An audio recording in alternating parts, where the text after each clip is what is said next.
perencanaan sudah kong kali kong, pelaksanaannya kong kali kong, negara dirugikan. Presiden Susilo Bambang Yudhoyono membuka borok eksekutif dan legislatif. SBY melontarkan adanya kong kali kong antara eksekutif dan legislatif untuk menggolkan proyek pemerintah di parlemen.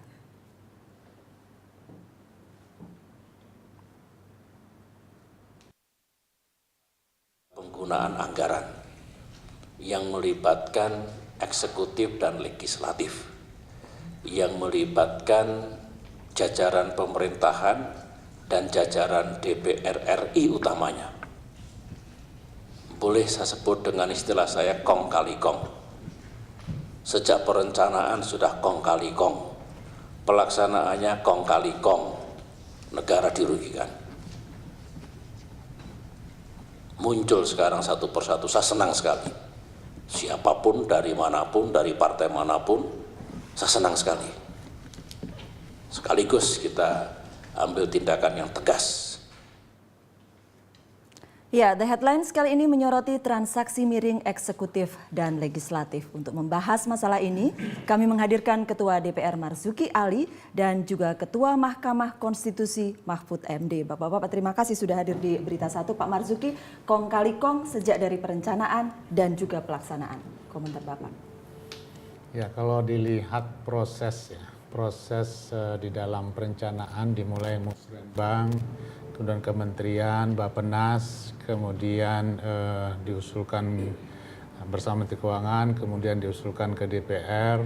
Memang ada begitu ya, ada dua pihak. Ya, nanti kita elaborasi lagi soal ini soalnya. Jadi usulan dari bawah pun ke kementerian itu sudah kong kali kong. Oke, dari baik. Bupati, gubernur, kepada kementerian, kalau nggak diojok-ojok, ya belum tentu proyek dari Bupati, Gubernur. Ada dua tangan, ada dua telapak yang bertepuk. Ada yang sayapnya pisah, ada sayapnya sama gitu. Iya. Pak Mahfud MD, Ya, komentar Bapak? sama sebulan November yang lalu kan sudah mengatakan. Ya. Dan itu bikin ribut kan, bulan November tahun lalu ketika saya katakan jual beli pasal di DPR, orang ribut. Termasuk Pak Marzuki ngeributin saya. Iya. Saya bicara fakta hukum, saya bilang bukan analisis politik. Fakta hukum itu artinya ada bukti yang sudah di meja, yang sudah divonis pengadilan. Baik, Kong kali kong tetap. kong kali kong memang ada. Iya. Iya. Kami juga menghadirkan panelis Don Bosco Selamun, pemimpin redaksi Berita Satu, dan juga Wahyu Muryadi, pemimpin redaksi majalah Berita Tempo. Pak Don, Pak Wahyu, komentar Pak Don pertama. Ya, sengaja kita angkat lagi nih Pak Marzuki sama Pak Mahfud karena memang rame walaupun sudah agak lama berlalu ya. Tapi istilah kong kali kong cukup di masyarakat belakangan ini dan saya kira itu mewakili perasaan begitu banyak orang termasuk media dan tidak heran kalau kita lihat misalnya di Tempo ini covernya seperti ini ada suap Sabit Madya, majalahnya Mas Wahyu. Pemretnya ya. Sudah pemimpin redaksi majalah Tempo terus pemimpin Forum wartawan. Pemimpin redaksi, bukan forum wartawan, pemimpin redaksi Pak. Para pencuri kitab Tuhan yang soal Quran, saldo hambalang, lalu kemudian ini ada cover kesetrum tender proyek listrik. Ini orang Demokrat Pak Marzuki. Lalu kemudian kita lihat terakhir ada soal Emir Muiz, ini seru. Lalu kemudian pemerintah DPR terus jarah APBN. Dan yang menarik kemudian ujung-ujungnya inflasi seruan berantas korupsi. Gitu. Jadi kong kali kong, lalu kemudian ada sebuah editorial, ini dari Media Indonesia, tempat saya dulu ikut memperbaikinya ketika awal ini koran berdiri Pak. Itu inflasi seruan berantas korupsi. Saya kira ini juga mewakili perasaan banyak orang bahwa ya kalau sudah tahu kong kali kong, itu seruannya, lalu kemudian bikin apa gitu. Kira-kira gitu loh. Pak Wahyu sebagai pemimpin redaksi dari majalah yang banyak mengangkat soal kasus korupsi. Iya itu, betul Mbak Nunung, Pak Don dan Bapak sekalian. Kami itu setiap rapat redaksi, tiap minggu terutama untuk menyiapkan cover story majalah Tempo itu selalu kesulitan. Saya inginnya tuh boleh nggak cover story-nya nggak soal-soal korupsi. Soal lain yang human interest, yang indah-indah, yang good news ya. Tapi ternyata kok susah. Kalau diadu dengan pilihan news value-nya ternyata kebanyakan memang ya ini korupsi jadi prioritas pemberitaan karena memang sudah gawat sekali. Termasuk The Headlines ketika kita cari topik yang baru dan kita tidak pergi kemana-mana, Balik-balik ke korupsi Balik-balik lagi. ke korupsi. Inflasi seruan memberantas korupsi. Ya. Kesannya adalah seruan untuk memberantas korupsi begitu banyak, tetapi pelaksanaannya Iya, itu yang saya katakan. Inflasi jadinya. Iya, saya bilang begini.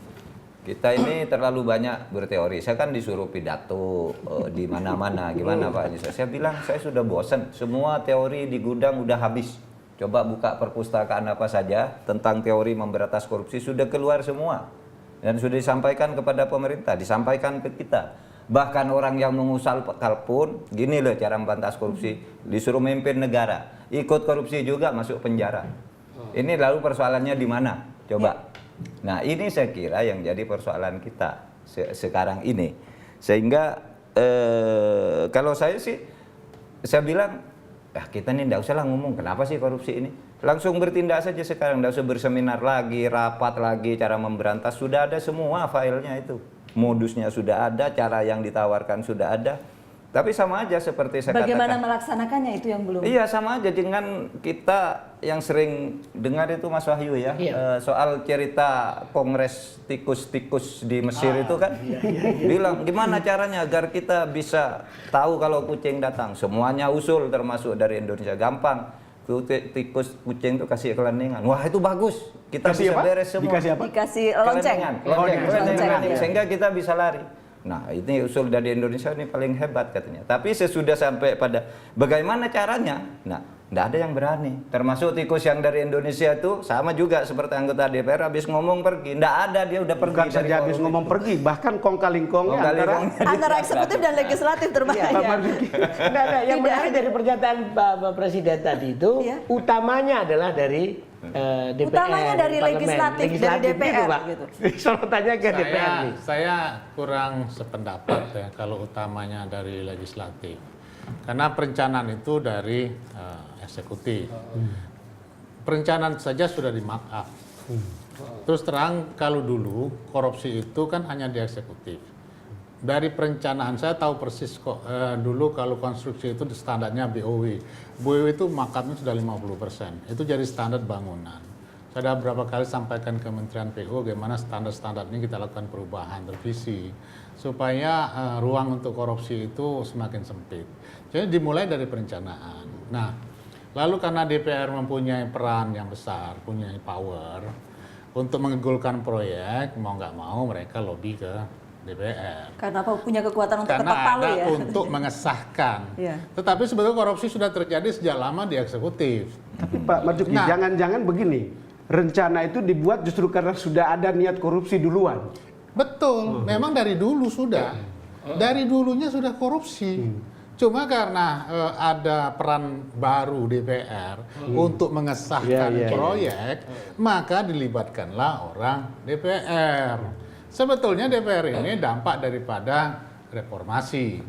Ya, ada perubahan konstitusi di mana DPR diberikan kekuasaan. Nah, kekuasaan inilah yang membawa DPR akhirnya korup. Tapi itu juga oknum, ya. Jangan dibilang semua DPR, saya nggak setuju. Saya nggak masuk dalam bagian itu.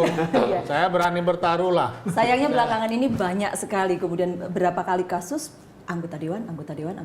Ya, tetapi para pemainnya kita lihat lah, rata-rata pemain lama lah. Ya, pemain lama, tapi bahaya loh. Pemain lama bisa memberikan contoh pada pemain baru. Nah, ini yang repot nanti. Di media hari ini Pak Marzuki ada 1.000 atau 2.000 rekening yang dicurigai oleh PPATK dan 10 dicurigai di Kota Banggar. Kalau rekening Pak itu ibarat gunung es, puncak gunung es. Makanya saya sudah lama nyampaikan untuk supaya perputaran uang diketahui, untuk transaksi tunai itu dibatasi, maksimum 5 juta. Jadi kalau dibatas 5 juta Pak, maka nggak akan mungkin orang menyimpan uang tunai. Sekarang ini udah pinter Pak, korupsi nggak lewat rekening. Rekeningnya pakai box kotak, ya. Uangnya semakin dikecil-kecilin. Nah itu. Oh, pakai mata uang asing. Gitu Iya, udah gitu semua. Istilahnya uang keras. Sekarang pakai Singdol, Singapura dolar itu 10.000 ada kan? Lah iya, sudah semakin sudah canggih. 70 juta. Nah, kalau misalnya Pak, transaksi dibatasi, orang mau nyetor ke bank di atas 5 juta nanti nggak bisa. Orang ngambil dari bank di atas 5 juta nggak bisa. Transaksi beli mobil di atas 5 juta nggak bisa. Semuanya Transaksi harus cash ya itu ya. melalui mekanisme rekening. Nah, kalau sudah semuanya melalui mekanisme rekening, PPATK baru berperan. Nah itu. Atau orang udah paling canggih semuanya main di luar negeri. Tapi itu nggak banyak, Tapi kan Pak. sekarang muncul apa gagasan untuk mengatur transaksi cash itu untuk di. Nah itu saya udah lama sampaikan tahun dulu, udah hampir 2 tahun saya sampaikan. PPATK baru berpikir sekarang, Iya, iya, dan iya. yang disambut oleh sebagian orang.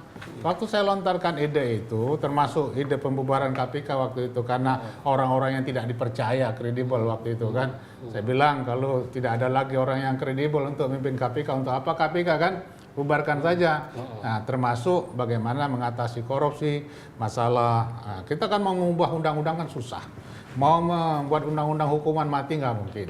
Mau undang-undang pengujian terbalik nggak mungkin, pembuktian terbalik. Karena orang-orang yang terlibat ini kan semuanya ya ada di dalam itu. Jadi nggak mungkin ya orang akan mengesahkan untuk menghukum dirinya sendiri. Satu-satunya jalan saya bilang yang transaksi tunai. Nah ini Bank Indonesia bisa menetapkan bersama pemerintah membatasi transaksi tunai, kecuali misalnya untuk di pedesaan, ya perdagangan bahan pokok dan sebagainya itu bisa kita buat klausul-klausul tertentu. Tetapi di luar itu bisa dibuat dengan peraturan Bank Indonesia Itu bersama pemerintah. salah satu langkah sehingga tidak cuma bicara saja gitu ya, tidak cuma seruan sehingga inflasi seruan pemberantasan korupsi Pak Mahfud. Saya langkahnya konkret loh, saya sampaikan semuanya konkret. Saya sudah dengar seperti ini dari Pak Marzuki setahun yang lalu lebih, tetapi memang responnya baru muncul sekarang. Dan sekarang sangat bagus kan. Jadi setiap transaksi itu harus lewat bank sehingga diketahui siapa kepada siapa dan untuk apa kan gitu. Nah saya kira itu satu usul yang salah satu lah untuk menyelesaikan persoalan-persoalan seperti ini. Tapi ya itu lagi sekarang nih cara siapa itu yang bisa berani dengan tegas mengambil bahwa itu penting, mengambil keputusan bahwa itu penting dan harus gitu. Nah ini terus masuk dalam soal-soal wacana saja, tidak pernah masuk ke langkah-langkah yang lebih konkret. Ketika orang punya ide untuk memberikan lonceng pada kucing, tetapi tidak ada yang berani memasangkan lonceng itu ke kucingnya. Nah itu dia. Bapak-bapak kita akan jeda dulu, nanti kita akan kembali dengan perbincangan ini lagi. Pemirsa kami akan kembali sesaat lagi, The Headlines untuk Anda. Adakah kaitan pernyataan Presiden SBY tentang kong kali kong eksekutif dan legislatif terkait dengan sejumlah kasus besar yang menyeret sejumlah petinggi di pemerintahan dan partai politik? Headlines akan kembali untuk Anda.